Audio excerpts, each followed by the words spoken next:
Good evening, ladies and gentlemen. Hope the butlers were nice to you coming in. Be a shame if we had to give them a beating.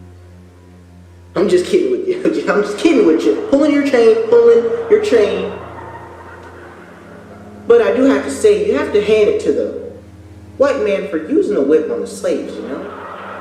Like a belt or a stick would have sufficed good enough, but a whip is just so much more satisfying.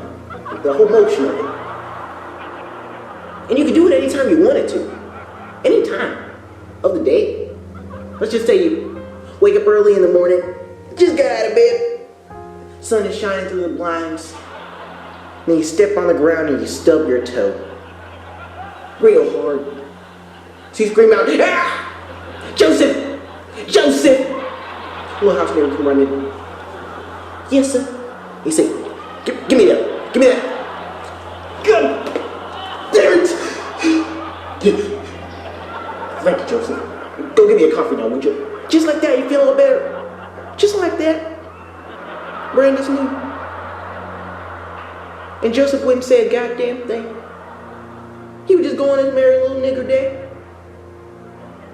Niggers just is good at that. Good at taking shit. Just take your time. Take your money. Take your wife. Take your car. They're just built like that, you know? They just do that. That's why they walk around with that intense animal look inside of their eyes, you know? Like, I'm gonna take this. Like, take what, nigga? We're already looking at you. You stick out like a sore thumb. We know what goes on in their pathetic little nigger lives. We can't help it that their primate brains can only process so little. That's why we give them their little nigger in office. A couple of them slave movies, a nigger Oscar here and there. We entertain them, you know, keep them satisfied. But we know the answer at the end of the day. That's why we teach it to them real young in school, slavery. But they need to know their place in America as just another nonsense nigger. If only niggers could understand and what it took to become a rich and powerful man. Like white-faced nigger.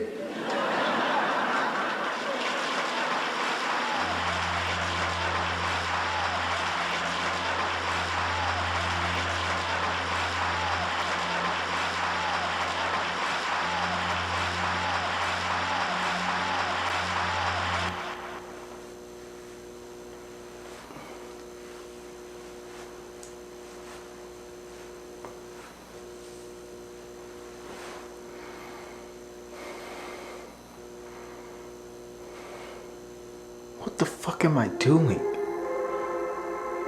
I don't know if I'm an African living in America or if I'm an American that happens to be African. What is a black experience? I wouldn't know. In the history lesson, I chose to forgive the mistakes that were made in the past time and hone in on how the problem still lives and thrives. Maybe I was colorblind. Sure, I see my mother go to work day and night. My father nowhere in sight, and guess what? She's fucking white. How many niggas you know that don't want this bread? America knows how to denounce a human to its essential nature. A tool? The techniques are modified, but the structure is still the same. So imagine what it's like growing up as a black man in America. I have to read inside of a book that America once said to black people, we meant nothing to them. Nothing. I don't think they were talking to just us. I think the message was universal. So what am I supposed to do? You tell me at one point you took all the niggers in this country and decided to make them do all the work for you. And when they can't do that, they're gonna build a country that runs solely on wealth? Who gives a fuck if my wife leaves me? In doing so, let's get a racist motherfucker and put him on stage and get him to yell with a microphone for an hour so we can get rich. Who gives a fuck if he's black or not? I'm not here to tell you about the problem of America. I'm here to show you what it is.